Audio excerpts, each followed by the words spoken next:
Take note, here's Erin and Erin's rules for rocking out. We're really doing this? We're doing this. Rule number 1, confidence is key. Erin with an A is about to save the day. And rock. Rule 2, connect with your fans. Enough, soulmate. Even the offbeat ones. Vivian? Call me Vivi Boo Boo. And rule 3, family comes first. I scared him. This is why we get along. Erin and Erin premieres commercial-free with back-to-back episodes. Next Thursday night after a new Danger Force at 7 on Nickelodeon. Wait till you hear the song Erin wrote. Hey, Erin wrote a song too. Isn't that what he just said? No, he said Erin, she said Erin. Oh, right. We have the same name. Fun. So much fun. Are you thinking what I'm thinking? Let's fucking dance this out, bitch. Wait a minute.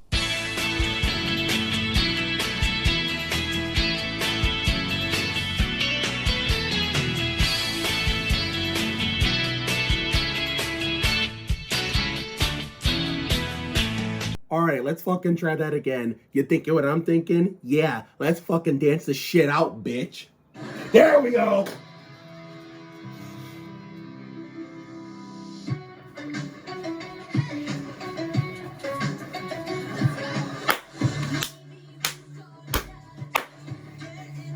Oh, my microphone's right there. I can't grab it because my phone's sitting on top of it. Damn it.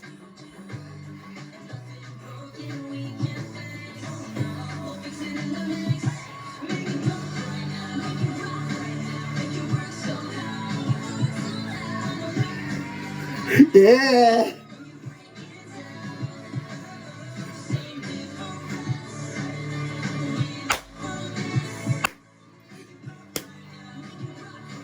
Make it rock right. Make it work somehow. Make it rock Make it rock right now. Make it work somehow. Make it rock right now. Make it work somehow. Fuck yeah. Keep singing it, bitches. Yeah. Me encanta. Yeah. Oh shit. Oh shit. Oh my god. Yeah, baby, that's what I'm fucking talking about. Hell yeah. Tear it up like Terry Labonte. So the first half of the world premiere of Erin and Erin for the Steve Park installment was an absolute fucking banger. And before I get into it, I just want to say that, you know, Erin Park is officially one of my favorite characters, my number one, because me encanta Ava Rowe. Not because she's Kensington Tallman's best friend, one of Kensington Tallman's best friends. No, not at all. It's because of the fact that Ava Rowe does a damn good job of making a Billy Badass Jr., like the Nickelodeon counterpart of what Amy Madden is on Villains of Valley View, all courtesy of Isabella Pappas. So shout out to Izzy. I can't wait for when season 2 premieres come, when we start season 3 of Fun in the Sun. And that's who Erin Park totally reminds me of, but not like except minus the villain stuff. And I found my other favorite, you know, my other two favorites are Vivian and Destiny, especially Destiny, and I'll tell you why. Because first of all, nice to meet you, Brennan Frost. Destiny kind of reminds me of, what was her name? What was that girl's name on That Girl Layla, the cheerleader? Played by Marissa Reyes played her. Oh my god, I can't fucking remember her name. Felicia. Yeah, Felicia. So, Destiny exactly reminds me of Felicia on That Girl Lately, another Nick show. Just like Felicia, I gotta say, Brennan does a damn good job of putting some I don't know what, some good ass sass into Destiny, the same way Marissa Reyes does to Felicia on That Girl Lately, which, you know, took another break to make room for Erin and Erin. So, therefore, Vivian, she's so adorable. So, nice to meet you too, Celia Mendez, my Tim, Tony, and Manu of Erin and Erin. Ava Rowe as Erin Park, a.k.a. Billy Badass Jr. Brennan Frost as Destiny. I gotta come up with a nickname for her with the sass. I still have to come up with a nickname for Felicia on That Girl Lele. And of course, Celia Mendez as Vivian. So those are my three favorites, the Tim, Tony, and Manu of my time I'm going to be a fan of the show and following the show its whole run. So, go Spurs, go. So, man, I already love it. I already fucking love it. So, let's get into it. So, as you can tell, I really enjoyed that first song. I got to start off with, the two Erins, butting heads and, all this other dumb shit they were doing, so which caused their parents, Erin's dad and, girl Erin's dad and boy Erin's mom, to come up with the plan to get to make them get along. So anyway, girl Erin was trying out for the talent show and she got it with ease. But then the boy Erin, came and did a somewhat similar good job. And then the talent show instructor, played by Sophia Stevens, I gotta know all the characters' names before I could say them. I gotta get used to the ones I don't pay attention closely for the time being. I will eventually as the season goes on. As I balance between doing this stuff and bringing you guys content outside in the neighborhood when the weather's great. So. Therefore, she was late to a Zoom meeting, so she was picking random. And then when she said, Erin, all the cheerleaders who were nice in the beginning, including Destiny, Felicia Jr. I'm going to call it Felicia Jr. because she, like I said, Brendan Frost puts a lot of a lot of badass sass in, some dope sass. I mean, how the fuck you want to describe it? Some goated sass into Destiny. But even though Destiny was being nice in the beginning, they were like celebrating what they thought was the girl Erin's victory, and then they said no, wrong Erin. They were talking about the boy Erin. Boy, Billy Badass Jr. was fucking pissed, and I would be too. And then they started getting into this fight like they were on Jerry Springer or Steve Wilkos minus the fist and the beating the shit out of. Oh, and that shit fucking happened. We'll get to that shit later because holy goddamn shit. They were having a music war up in the music room that their step parents built, singular like Robbie Gordon parent built for them. And the one that had me dead was when, Billy Badass Jr., girl Erin, licked her hand and decided to stroke her hand, that same hand across the piano. And you know what I fucking call that? And Ava is going to get a kick out of this. I call it making that shit all Jeremy fucking Mayfield, the number 19 Dodge Intrepid. And then they were sliding that son of a bitch out of the room, and then boy Erin was actually telling the truth, saying trying to warn her like Ward Burton, hey, girl Erin, look outstairs. She thought he was playing a trick, and it turns out she should have fucking listened because they went all the way down the stairs. Like they decided to try to lie to Sylvia and Chunk, piano surfing, and they tore that shit up like Terry Labonte. And let me backtrack to a little bit before this all happened. After the whole talent show drama in the beginning, girl Erin, out of anger and spite, decided to make him, tear up the room like Terry Labonte. Like she tore that shit up. And I say that shit, I mean, boy Erin's song lyrics and notes and all this other shit he had organized to get ready, and she wanted to make sure he didn't have any success going forward, so she decided to tear that shit up like Terry Labonte, tear the whole fucking room up like Terry goddamn Labonte. So therefore, then they had to tell them the truth. I mean, but then Chuck's like, why didn't you tell us sooner about how you kind of feeling weird about the changes? And so they never planned on breaking up. No, they never did. But what they did do was pretend they looked like they were going to break up, and they're pretending to be sad because that was the only way they can get the two Erins to get along, so that way they can realistically keep the family together. Now here's where, Natasha's biggest role comes in. I mean, the mini horse is the least of my concern. I don't know if we're going to see that thing from the Rusty Walsh installment in a little bit and from there going onward, but when the cheerleaders, took the talent show spot after the boy Erin gave up his spot because he felt bad about the situation,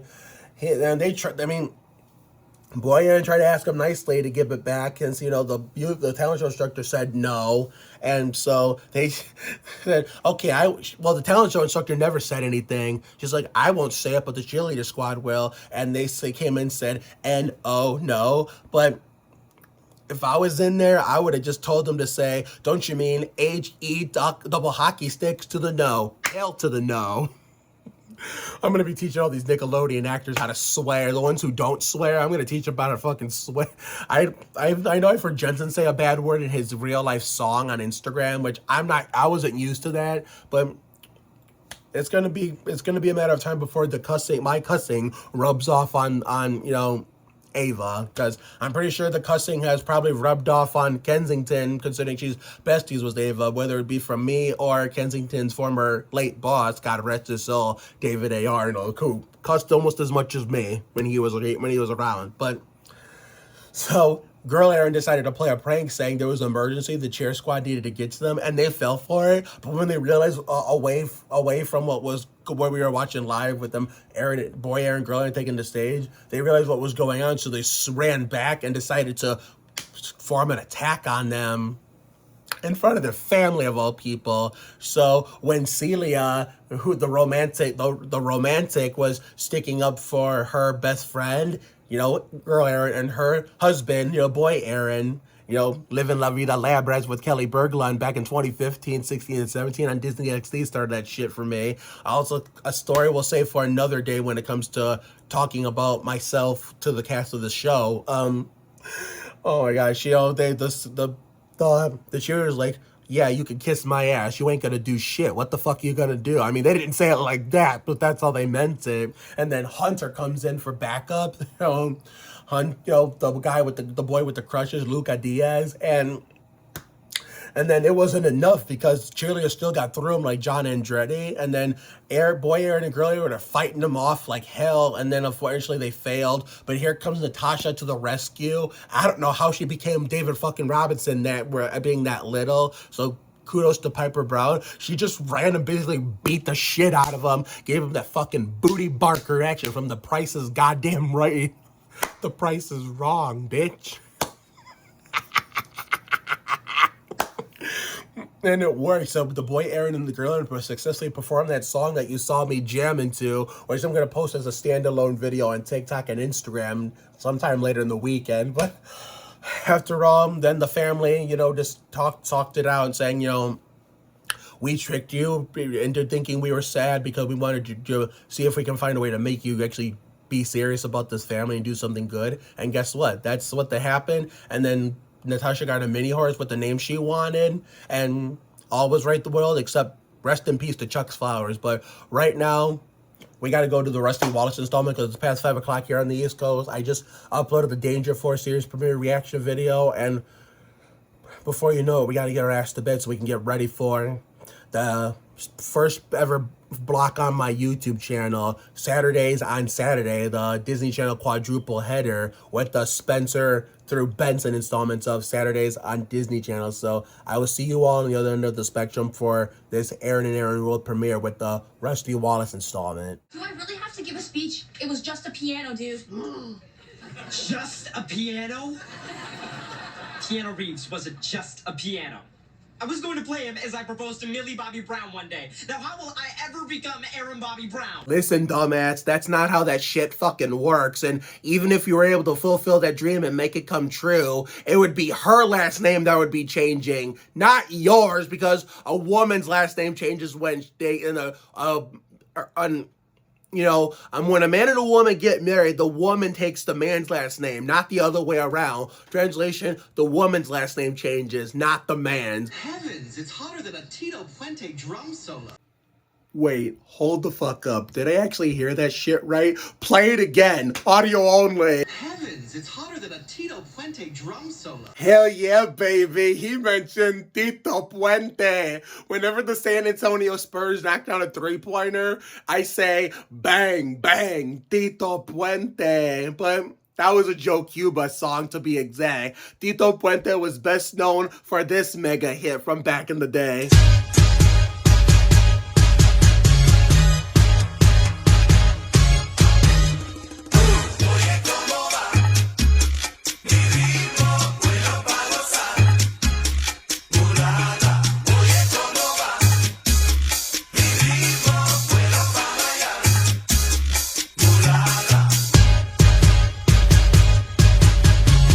Let me fucking tell you something right now. I don't ever want to hear the bullshit excuse of our favorite shows don't reference the stuff that we actually give a shit about in life in general, and that they only reference stuff in general, as in pop culture, that we don't give a shit about, that everybody else and their grandma does. I've never seen anything like it. You know, if you thought the world premiere of Saturdays was never seen, it was like in terms of never seeing anything like it. Well, this one, not a knock on Saturdays, considering we're gonna do this YouTube block tomorrow, technically later on today. But man, this blew it out of the water. This had more excitement and drama, and it's like intense action-packed action. I don't know what to say. Ava Rowe makes a good Nickelodeon version of Amy Madden, aka Billy Badass, where Amy Madden's gonna be Billy Badass Senior, and Erin Park is going to be Billy Badass Jr. So let's go over this Rusty Wallace installment so we can get the fuck out of here and, take our night medicine with an ice cold, a singular like Robbie Gordon ice cold Coke from a 16 ounce, and then just fuck around on YouTube while uploading this and watching other people and myself until we fall asleep. So anyway, so let's start off with the subplot to make it faster. So, Chuck and Sylvia were trying to get Natasha to train the horse. That way he wouldn't tear shit up like Terry Labonte and dupe poop or steal people food or poop in the kitchen, in the house at all. And so Randy was the one that was helping. Unfortunately, she got kicked to the curb by Natasha, possibly because after that first scene with the horse training, Randy was never to be seen again. And therefore she decided to reverse it. Natasha decided to reverse it by training her parents to do shit. And it was actually working with all those sound effects, and it was going according to plan until it fucking backfired to the point where everything in the house, like the stove, the oven, the smoke detector, all the other bullshit, was making the same noise as that fucking remote. And to the point where Natasha is the David Robinson that she's trying to be, the little female David Robinson. She had to go turn that shit off. And that's when her parents figured it out. And there was never a talking it out kind of situation, which is surprising. But the main plot there was. So boy Erin was holding a funeral for a piano, and obviously it's all jokes because when I say that's not how marriage works, dumbass, because it's just television. Television does exactly the opposite of real life. I'm just fucking around with you, Jensen Garrick. I love you, man, but I especially love Ava Rowe, that Billy Badass mentality in Erin Park. But man, so therefore he wanted to fulfill his dream. I guess the dream lives on, which I'm gonna just explain why. So this girl Erin's old music teacher, what was his name? Hold on.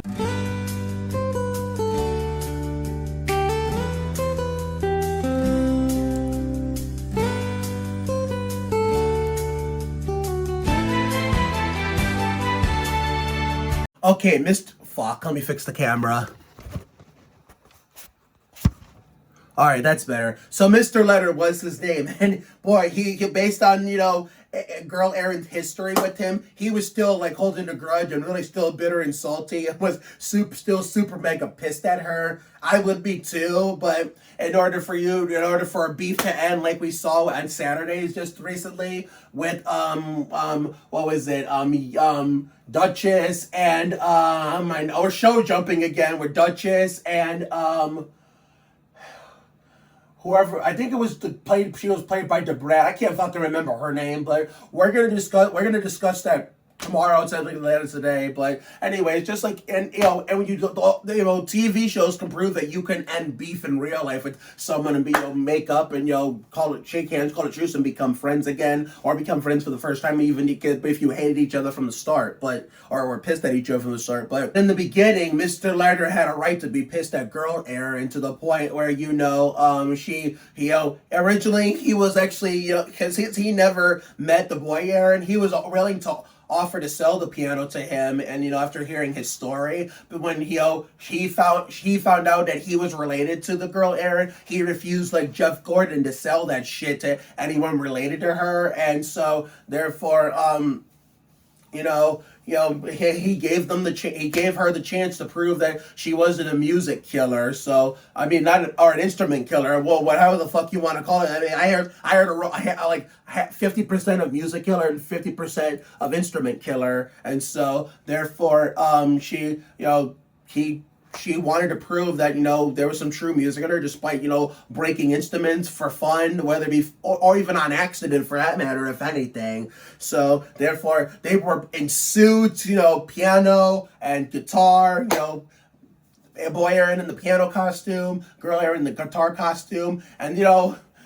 it was kind of sad because in the beginning, because they weren't attracting anyone, and then I think when they did the jingle, it looked like they were going to get redemption, which they did, but I'll get to that momentarily. They were only going to get the redemption. It looked like Mr. Letter was going to give them a shot at that, but then when Girl Erin's husband, Hunter, I think, Girl Erin's husband, Hunter, and boy Erin's Hunter's wife, Vivian, came with cold drinks. That's when they all fucked it up and broke the hands off the costume, which they were able to fix for the security guards, which I'm going to get to in a couple seconds. And then they ended up breaking the instruments, as a matter of fact, and Mr. Letter went back to his old ways against Girl Erin, and for him, boy Erin was lesser of the two evils since he barely knew him. And so when they got back, they discussed a plan to try to redeem themselves, which none of this shit would work in real life. If you do that shit in real life, you're banned no matter what. There's no, redeeming yourself like in shows, like in beautiful shows like this. And so when they went in disguise thinking it would work, Kevin and Jean, who looked like pure assholes in the beginning, but that had a change of heart, which I'll get to that momentarily. So they hired, the girls, Erin's husband and the boy Erin's wife to help them with their plan, distract the security guard a-holes, certain to be change of heart, kind-hearted men, in order for them to sneak to the music instruments. And then when boy Erin's wife was piggybacking the one guy, couldn't tell which one was which in the costume, piggybacking the one guy, well, the one that the boy Erin's wife was piggybacking. Apparently the girl Erin's husband, I think, was getting say-jacked by the other dude. And then while Mr. Letter was trying to handle that, he gave boy Erin and girl Erin to make a move on the instruments. They started playing out of nowhere, and so the security had to stop. How the fuck? I gotta make sure I don't get these two romance partners mixed up. So boy Erin's wife got down off stopped piggybacking the one she was attacking, and the other guy who had the oh my god, I gotta make sure I don't get this all mixed up. Oh my hot damn.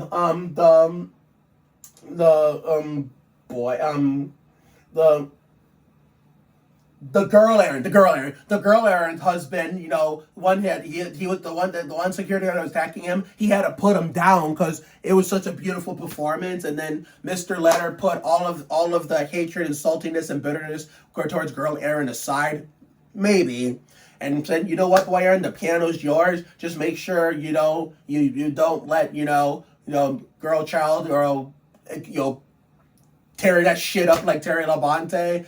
And he didn't say it like that, but that's how he meant it. And therefore, he was calling him boy child too. And man, Kevin and Jean had a change of heart and wanted to go meet Hunter at the gym. Maybe we'll get to see that down the line. I doubt Sean and Wendy will do that.